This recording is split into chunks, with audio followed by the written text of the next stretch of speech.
Buenas hermanos, este es su hermano en Cristo, Geraldo Mercado. En su programa En Verdad lo dice, con su devocional diario, Dios en Sandalias, día número 52. Y seguimos en Mateo capítulo 3, versículos 13 al 17. Ahora, como siempre, se encuentra en la descripción. No se olvide, hermano, de suscribirse, compartir, para que así pueda llegarle un nuevo contenido cada día y le pueda llegar y ayudar a otros. Ahora, el tema del día es el Espíritu en nosotros. El tema de ayer es interesante que fue el Espíritu sobre él. ¿Sobre quién? Sobre Jesús. Ahora el Espíritu en nosotros. Y vamos a leer bajo el tema el Espíritu en nosotros. Y comenzamos. Medite en las implicaciones que la presencia del Espíritu tiene para la vida y ministerio de Jesús. ¿Qué lugar debe ocupar el Espíritu en su vida? ¿Qué condiciones deben existir para esto? ¿Qué ocurriría si la iglesia se moviera según esta realidad? Hermano, estas preguntas son bien importantes. Yo meditaba en ellas. Porque si yo le pregunto a usted, ¿qué lugar debe ocupar el Espíritu en su vida? Sabemos que el Espíritu debe ocupar el lugar número 1 en nuestra vida, ya que es nuestro consolador y nuestro ayudador. Es el Espíritu de Cristo en nosotros. Y sabemos que es el que nos presenta la voluntad del Señor a través de su palabra y nos guía hacia su palabra y nos guía hacia la voluntad del Padre. Y nos guía a glorificar al Padre. Ahora, ¿qué condiciones deben existir para esto? Sabemos, hermano, que debe haber una vida de fe, una vida de obediencia, una vida de respeto, amor, una vida de santidad y una vida llena de su palabra y de su voluntad. Hermano, hay que entender estos puntos. Una vida llena de su palabra y de su voluntad. Porque si una vida no está llena de su palabra y de su voluntad, ¿hacia dónde se dirige? Mi pregunta, ¿hacia dónde usted se dirige si usted no se alimenta de la palabra? Si usted no se deja guiar por el Espíritu. ¿Qué tipo de vida cristiana usted tiene? Si el Padre, si Jesús aún oraba al Padre para adquirir su voluntad, y esa voluntad se la hablaba a los discípulos, y los discípulos, igual que esta palabra que tenemos hoy día, fueron las parábolas que recibieron de Jesús, y esas parábolas fueron dadas a través del Espíritu del Padre a Jesús, y Jesús se los daba a sus discípulos, y sus discípulos las transmitieron a nosotros. Esa es la voluntad del Padre, hermano. Y sabemos que el lugar que debe ocupar el Espíritu en nuestra vida debe ser el primer lugar, hermano. Sabemos que están pasando muchas cosas, hermano, muchas enseñanzas alrededor. Tenga en cuenta, tenga mucho discernimiento en lo que escucha, en lo que lee, hermano, porque hay mucha confusión en los hermanos cristianos hoy día. Ahora, ¿qué ocurriría si la iglesia se moviera según esta realidad? O sea, exponiendo el lugar que debe ocupar el Espíritu en primer lugar. ¿Qué condiciones deben existir para esto? Sabiendo que debe existir una vida de fe, obediencia, santidad, amor, respeto y una vida llena de su palabra y su voluntad. Hermano, ¿qué ocurriría si la iglesia se moviera según esta realidad? Hermano, la iglesia estuviera haciendo la voluntad del Padre y la iglesia estuviera en una mejor posición.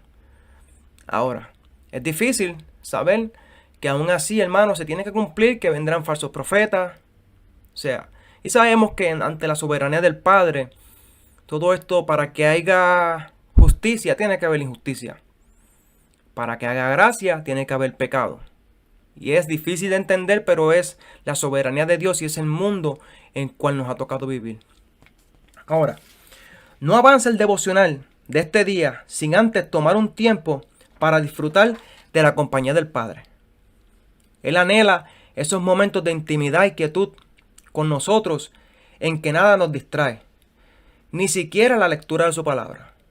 O sea, hermano, lo que estoy hablándole aquí, que es necesario nosotros tener ese tiempo de intimidad con el Señor y tener un tiempo, hermano, de quietud, de alejarse de los ruidos alrededor y de alejarse de todo, hermano, lo que pueda distraerlo, de poder usted darle, aunque sea unos minutos, a dejar que el Padre le brinde paz a través de su Espíritu, le brinde otra vez esas nuevas fuerzas para seguir el día.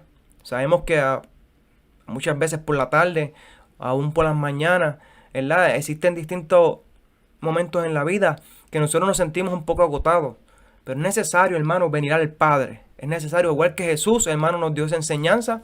Aún, hermano, en los momentos antes de ser crucificado y arrestado, en sus momentos más difíciles, hermano, nos acercamos al Padre, hermano. ¿Y qué pasa con con los seres humanos de hoy, hermano? El ser humano de hoy llega en momentos difíciles y se aleja del Padre. Es lo opuesto. Hacen lo opuesto. Se alejan del Padre. Se alejan de la oración. Se alejan de la palabra. Y no debería ser así. Ahora, el devocional de ayer giraba en torno al dramático testimonio del Nuevo Testamento acerca del lugar del Espíritu en la vida de Jesús. Vemos que la llegada del Espíritu sobre el Señor después de su bautismo no es un mero símbolo, sino la revelación de cuál es el medio por el que avanzará el Cristo en la obra que se le encomendó. No pareciera que llega a la tierra con un plan cuidadosamente elaborado, que incluye sus objetivos a corto, mediano y largo plazo. Muchos ministerios hoy creen que sin esta clase de estrategia adaptada del mundo de las empresas, es imposible avanzar significativamente en cualquier proyecto que emprendamos.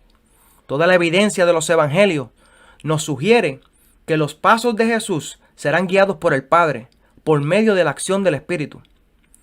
Cuando he tenido oportunidad de compartir esta reflexión con pastores, reaccionan muchas veces con incredulidad. Esta incredulidad no se debe a que duden del mensaje de los textos, ni tampoco del principio de que un ministerio exitoso solamente es posible en el poder del Espíritu.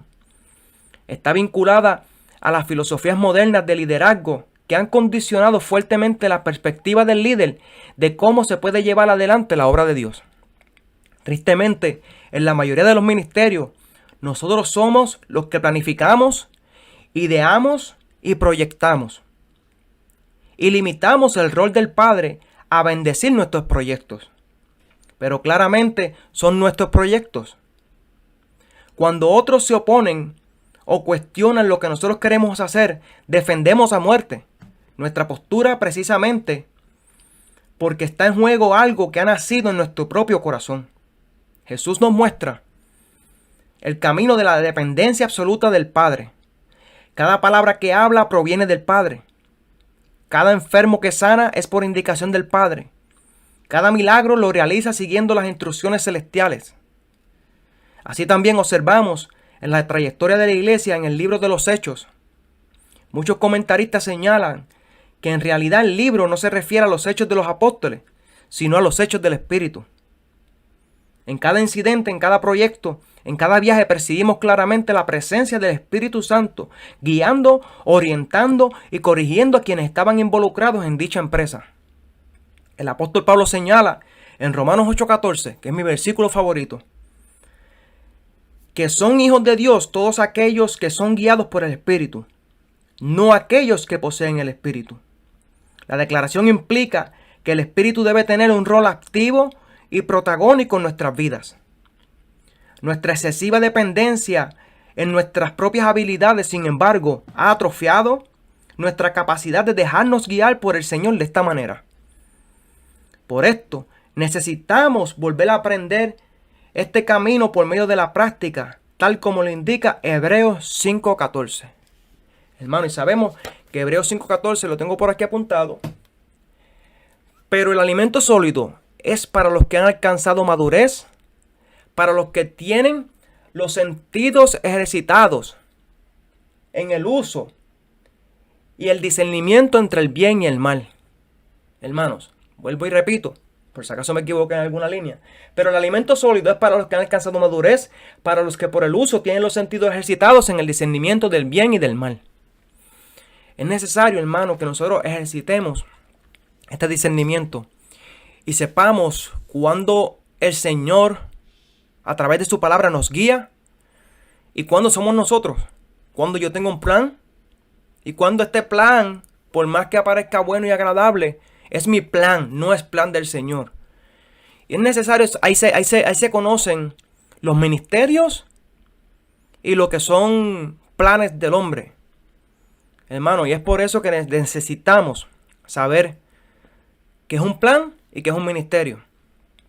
Que es algo que nace de tu corazón y que no es la voluntad del Padre, algo que nace de la voluntad del Padre, de su palabra, y que lo llevas a la acción. Hermano, es necesario que aprendamos estas cosas porque he visto en el transcurso de mi camino, he visto muchas veces cómo nos aferramos a situaciones, a planes que no tienen nada que ver con la voluntad del Padre. Así que, hermano, si usted está ejerciendo algún plan, ya sea para beneficio propio, y usted cree que esa es la voluntad del Padre, hermano, yo creo que debe de haber una convicción dentro que es la voluntad del Padre y que la palabra te confirma que es la voluntad del Padre lo que usted está haciendo. Y va a haber unos frutos más adelante. Ahora, no le quito más tiempo, hermano. Este ha sido su devocional diario, Dios en Sandalias, con su hermano Geraldo Mercado, en su programa En Verdad Lo Dice. Hasta la próxima.